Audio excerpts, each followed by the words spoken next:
નમસ્કાર, આદેશ ગુજરાત નેટવર્કમાં આપનું સ્વાગત છે। આજે વાત કરવી છે બનાસકાંઠા જિલ્લામાં શિક્ષણની।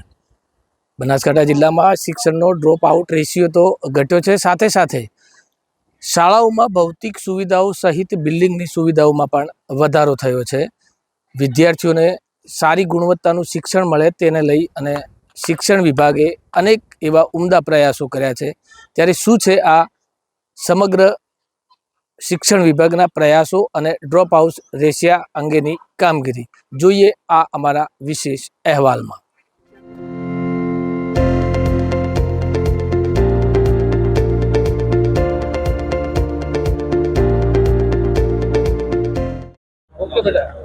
મારું નામ પત્ની પૂજા સંજયભાઈ છે। હું તેનેવાડા પગાર કેન્દ્ર શાળામાં ભણું છું અને મારી પરિસ્થિતિ એ છે કે અને મારા નાના ભાઈ બહેન ઘરે રહેતા હતા તે એટલે મેં હું રજા પાડું છું।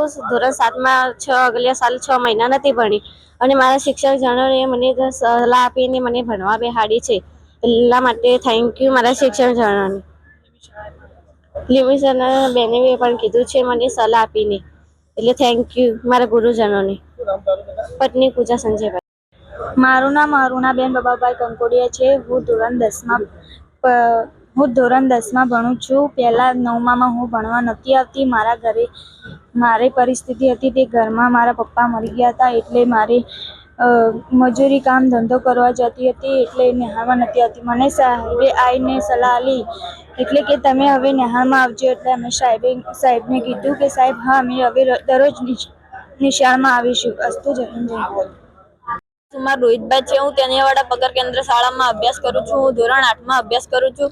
હું મારા માતા પિતા સાથે બીજા ગામમાં ગયો હતો અને અમારા શિક્ષક ભાઈ અમને સમજાવીને અહીંયા લાયા અને હું હવે નિયમિત શાળામાં આવું છું અને અત્યારે અમને શ્રી ભૂપેન્દ્રભાઈ પટેલ સાહેબે અમને રૂબરૂ વાત કરી અને હું હવે નિયમિત શાળામાં આવીશ। ગત માર્ચ અને એપ્રિલ મહિનામાં જે આગળના 2 વર્ષમાં ધોરણ 1થી 12માં જે બાળકો ડ્રોપ આઉટ હતા એ સમગ્ર બનાસકાંઠા અને વાવ થરાદ જિલ્લામાં કુલ 37,415 બાળકો જેમને છેલ્લા 2 વર્ષમાં શાળા છોડી દીધી હતી। આ તમામ બાળકોને અમારા સમગ્ર ડીઓ અને ડીપીઓ કચેરી મારફતે અમારી સમગ્ર ટીમ મારફતે તમામ શિક્ષકો દ્વારા દરેક બાળકને ટ્રેક કરવામાં આવ્યા અને અત્યાર સુધીમાં 37,000 બાળકો પૈકી 29,000 કરતાં વધુ બાળકોને આપણે શાળામાં પુનઃપ્રવેશ અપાવી દીધો છે। બાકીના બાળકોની પણ કામગીરી સ્કૂલની અંદર પ્રવેશ અપાવવા માટેની ચાલુ જ છે। એ પણ ટૂંક સમયમાં પૂર્ણ કરવામાં આવશે। સાથે સાથે 1થી 12ની અંદર જે બાળકો અત્યારે અભ્યાસ કરી રહ્યા છે એ તમામ બાળકોને કન્ટિન્યુઅસ ટુ સ્કૂલ પ્રોગ્રામ અંતર્ગત એક પણ બાળક સ્કૂલ ન છોડે અને એના આગળના ધોરણની અંદર પ્રવેશ મેળવે એ કામગીરી પણ અત્યાર સુધીમાં 99% કરતાં વધુ પૂર્ણ કરી દેવામાં આવી છે અને ધોરણ 1ની અંદર અને બાલવાટિકાની અંદર જે નવા બાળકો પ્રવેશ મેળવવાના છે એ બધા જ બાળકોના આજથી 5 વર્ષ પહેલાં સમગ્ર જિલ્લાની અંદર જેટલા બાળકોનો જન્મ થયો છે એ આરોગ્ય વિભાગના ટ્રેકો ડેટા સાથે અમે તમામ બાળકને ટ્રેક કરી એ બાળકોની પણ 100% જે લાયક બાળકો હોય જેમની ઉંમર 5 વર્ષ કરતાં વધુ હોય એવા બાળકોને બાલવાટિકામાં અને 6 વર્ષ કરતાં વધુ હોય એવા તમામ બાળકોને ધોરણ 1માં પ્રવેશ આપવાની કામગીરી ચાલુ રહી છે, અત્યારે ચાલુ છે અને એક પણ બાળક શિક્ષણથી વંચિત ન રહી જાય એ માટેના પ્રયત્નો જિલ્લાની અંદર કરવામાં આવેલ છે। જે પ્રકારે શિક્ષણ વિભાગ દ્વારા ડ્રોપ આઉટ રેશિયો ઘટાડવાના પ્રયાસો કરવામાં આવ્યા છે તો બિલ્ડિંગો પણ અદ્યતન બનાવવામાં આવી છે। ત્યારે શું કહી રહ્યા છે બનાસકાંઠા જિલ્લા શિક્ષણાધિકારી અને વિદ્યાર્થીઓ, જુઓ આ અહેવાલમાં।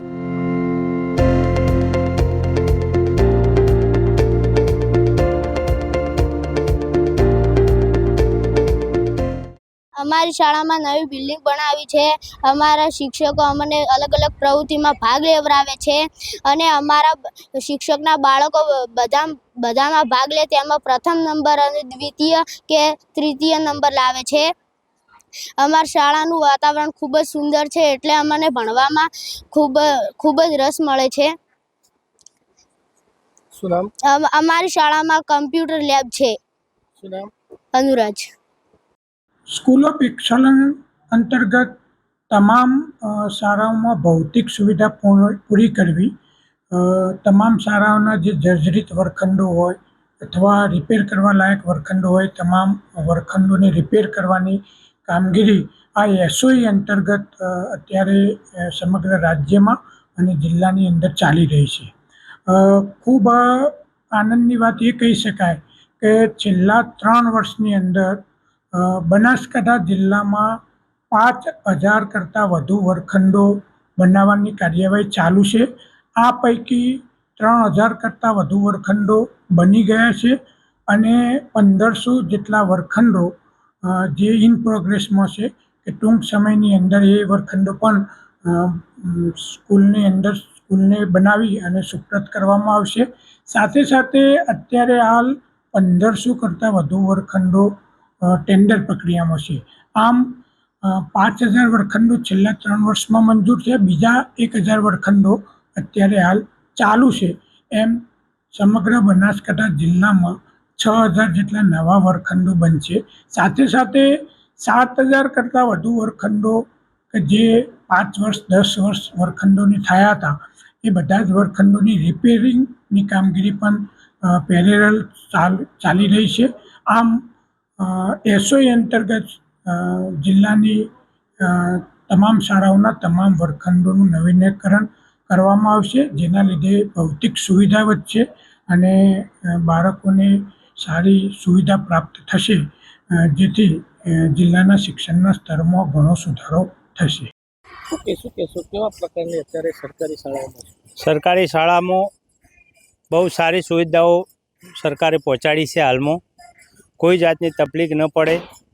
પ્રાઇવેટ કરતે બી સારી સ્કૂલ બનાવેલી છે અને સારી પ્રાઇવેટ સ્કૂલને ટક્કર આપે એવી સ્કૂલો બનાવી છે. બગીચાઓ શિક્ષકો પણ પૂરા છે. અમારા જે શિક્ષકો શાળામાં છે એ એકદમ તન મન મહેનત કરી અને બહુ શિક્ષણ આપે છે અને રમત ગમત શિક્ષણમાં કોઈ પણ જગ્યાએ સરકારમાં ભાગ લે છે પ્રવાસમાં, તો દરેક જગ્યાએ એમનું રિઝલ્ટ બી સારું આવે છે. અને પ્રવેશ ઉત્સવ કરીએ ત્યારે સ્કૂલમાં ઢોલ નગારા સાથે છોકરા નાચતા અને છોકરા ખુશીથી સ્કૂલમાં ભણવા માટે આવે છે. કોઈ જાતનું એમને કહેવું નથી પડતું કે તમારા બાળકને મોકલવા આવો. અમારી સ્કૂલમાં હાલ 615 બાળકો છે, 16 શિક્ષકો છે, એટલે કોઈ જાતની અમારી સ્કૂલમાં તકલીફ નહીં. પાણીની બીજી બધી સુવિધાઓ સારી છે. દરેક લેબ છે, કોમ્પ્યુટરો છે, દરેક રૂમની અંદર કેમેરા બી લગાવેલા છે. કોઈ જાતની તકલીફ નહીં અને સારામાં સારું. અને પ્રાઇવેટમાં કોઈ સ્કૂલમાં છોકરા ખોટા ખર્ચા કરવા માટે પ્રાઇવેટમાં ન જોઈએ અને આપણી શાળા ગામની સ્કૂલમાં ભણી અને આગળ વધે એવી આપણી અપેક્ષા છે. શું નામ તમારું? મારું ચૌહાણ શ્રવણસિંહ લક્ષ્મણસિંહ. નમસ્કાર, હું નરેન્દ્રસિંહ, આચાર્ય શ્રી આંત્રોલી પ્રાથમિક શાળા. હાલના સમયમાં સરકારશ્રીના સ્કૂલ ઓફ એક્સલન્સ પ્રોજેક્ટ હેઠળ અમારી આ નવીન શાળાનું બાંધકામ પૂર્ણ થયેલું છે. અમારી શાળામાં 615 જેટલા બાળકો અને 16 શિક્ષકો છીએ. હમણાં જ આ 10 રૂમ સાથે એક હોલ અને કમ્પાઉન્ડ વોલનું કામકાજ પૂર્ણ થયેલ છે. ઉપરાંત સ્કૂલ ઓફ એક્સલન્સ અને જ્ઞાનકુંજ પ્રોજેક્ટ હેઠળ અમારે 8 સ્માર્ટ ક્લાસરૂમો છે, 16 કોમ્પ્યુટર સાથેની કોમ્પ્યુટર લેબ છે અને એના સાથે વિવિધ પ્રકારની સુવિધાઓ અમને સરકારશ્રી તરફથી આપવામાં આવેલી છે. વિદ્યાર્થીઓને શાળામાં આવવું ખૂબ જ ગમે છે અને સાથે તેઓ હર્ષોલ્લાસ સાથે શિક્ષણ મેળવે છે. અમારા ગામમાંથી મોટાભાગના 99% બાળકો અમારી શાળામાં જ આવે છે. પ્રાઇવેટ શાળામાં જવાનું મોટાભાગના વાલીઓ ટાળે છે અને જો કોઈ ગયા હોય કોઈ કારણસર તો 1-2 વર્ષમાં પાછા આવે છે, કારણ કે અહીંયા અમને ખૂબ સારા પરિણામો મળ્યા છે, વાલીઓને પણ સારા પરિણામો મળ્યા છે. સાથે PM પોષણ યોજના હેઠળ વિદ્યાર્થીઓને નાસ્તો ભોજન પણ પૌષ્ટિક મળી રહે છે અને વિવિધ પ્રકારની સુવિધાઓ જે હજારો રૂપિયા ખર્ચવા છતાં પણ પ્રાઇવેટ શાળામાં મળી શકે તેમ નથી, તે શાળા આ પ્રાથમિક શાળાઓમાં મળી રહી છે. તો ખૂબ સરસ સરકારશ્રી દ્વારા પ્રાથમિક શિક્ષણ ક્ષેત્રે ખર્ચા થઈ રહ્યા છે અને ખૂબ સરસ સુવિધાઓ પૂરી પાડવામાં આવી છે. તો સરકારશ્રીનો પણ આ તબક્કે અમે ગામ વતી, શાળા પરિવાર વતી આભાર માનીએ છીએ. Thank you. ખૂબ જ સુંદર અને સરસ છે. અહીંયા અલગ અલગ વિષયોના ક્લાસ ટીચર અમને અલગ અલગ પ્રવૃત્તિઓ કરાવે છે.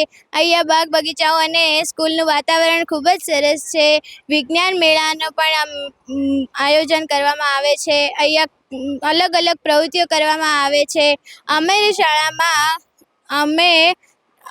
શાળામાં મેં ઝાંસીની રાણીમાં ભાગ લીધો હતો. તેમાં મારો પ્રથમ નંબર આવેલો છે. શું નામ? સ્નેહા.